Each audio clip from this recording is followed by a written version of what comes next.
2 दिन बाद पूरी दुनिया दिल्ली में होने वाले G20 शिखर सम्मेलन की गवाह बनेगी। बड़े बड़े देशों के राष्ट्राध्यक्ष हिंदुस्तान की मेहमान नवाजी का लुत्फ उठाएंगे, मगर चीन के राष्ट्रपति शी जिनपिंग भारत के इस महाआयोजन से महरूम रह जाएंगे, क्योंकि जिनपिंग G20 शिखर सम्मेलन में शामिल नहीं होंगे। शी के बदले चीन के पीएम ली कीयांग अपने मुल्क का प्रतिनिधित्व करेंगे, जिसके बाद सवाल उठ रहे हैं कि आखिर जिनपिंग के भारत से दूरी बनाने की वजह क्या है। क्या जिनपिंग के G20 से किनारा करने के पीछे अरुणाचल और लद्दाख में जारी सीमा विवाद है? क्या अपनी विस्तारवादी नीति के कारण शर्मिंदा है जिनपिंग, और क्या अपनी ही गलतियों की वजह से फंस गया है चीन? देखिए इस रिपोर्ट में।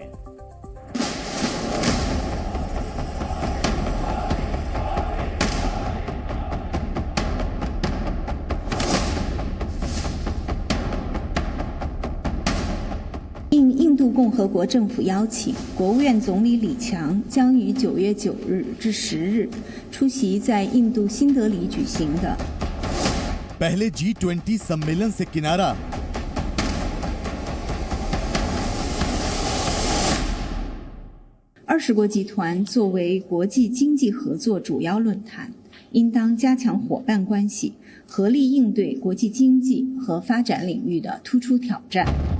फिर भारत को सहयोग का वादा, यही है चीन का चाल, चरित्र और चेहरा, जो एक बार फिर खुलकर सामने आ चुका है। पीएम मोदी के नेतृत्व में दुनिया के दर्जनों देश दिल्ली G20 में महामंथन करने के लिए बेताब है, लेकिन चीन के सबसे ताकतवर नेता और राष्ट्रपति शी जिनपिंग ने भारत की धरती पर अपने कदम रखते रखते पीछे खींच लिए और अपनी जगह चीन के प्रधानमंत्री ली कीयांग को भारत भेजने का फैसला किया है। प्रेसिडेंट शी जिनपिंग के भारत में आयोजित G20 शिखर सम्मेलन से दूरी बना लेने के बाद चीन दुनिया भर के निशाने पर आ गया है। हालांकि चीन के विदेश मंत्रालय ने प्रेसिडेंट जिनपिंग के भारत नहीं आने के पीछे उनकी यात्रा का हवाला दिया और डैमेज कंट्रोल के लिए भारत को सहयोग के दावे करने लगा। चीन के विदेश मंत्रालय प्रवक्ता माओ निंग ने बयान जारी कर कहा, चीनी राष्ट्रपति शी जिनपिंग भारत में होने जा रहे G20 शिखर सम्मेलन में भाग नहीं लेंगे और चीनी प्रतिनिधिमंडल का नेतृत्व प्रधानमंत्री ली कीयांग करेंगे। अंतर्राष्ट्रीय आर्थिक सहयोग के लिए G20 शिखर सम्मेलन एक बड़ा मंच है। चीन ने हमेशा ही इससे जुड़ी गतिविधियों में सक्रिय रूप से हिस्सा लिया है। चीन ने भारत के इस साल G20 शिखर सम्मेलन आयोजन का भी समर्थन किया था।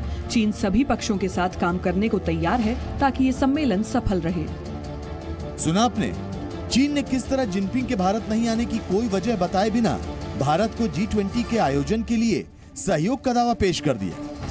इतना ही नहीं, चीनी विदेश मंत्रालय के प्रवक्ता ने भारत और चीन के रिश्तों पर भी रट्टू तोते की तरह पुराना बयान रिपीट कर दिया। जहां तक बात भारत और चीन के बीच रिश्ते की है, तो द्विपक्षीय संबंध स्थिर बने हुए हैं। सभी स्तर पर बातचीत और संपर्क बना हुआ है। हमारा मानना है कि चीन और भारत के बीच रिश्ते में सुधार और विकास दोनों देशों और वहां की जनता के साझा हित में है।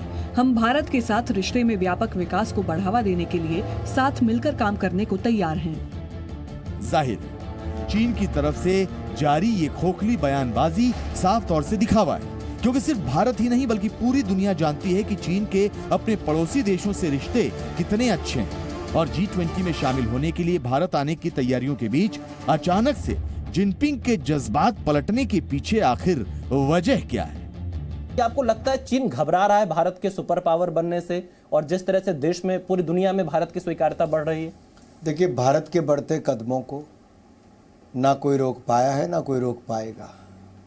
ये 140 करोड़ परिवारजनों की ताकत नरेंद्र मोदी जी के पीछे है, जो देश को आगे ले जाने में कामयाब हुए।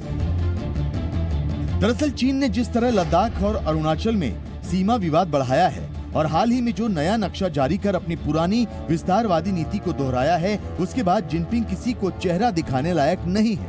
इसीलिए जिनपिंग खुद G20 में शामिल न होकर प्रधानमंत्री कीयांग को भेजने की खाना पूर्ति कर रहे हैं। इस बीच प्रेसिडेंट शी जिनपिंग के भारत में आयोजित G20 शिखर सम्मेलन से दूरी बना लेने के बाद चीन दुनिया भर के निशाने पर आ गया है। अमेरिका के राष्ट्रपति जो बाइडेन ने तो खुलकर शी जिनपिंग पर तंज कसा। हालांकि बाइडेन ने यह नहीं बताया कि दोनों नेताओं के बीच ये मुलाकात कब होगी। वैसे जिनपिंग और बाइडेन की आखिरी मीटिंग पिछले साल इंडोनेशिया में आयोजित G20 शिखर सम्मेलन में हुई थी, जबकि मोदी और जिनपिंग की मुलाकात हाल ही में दक्षिण अफ्रीका में हुए ब्रिक्स सम्मेलन के दौरान हुई थी।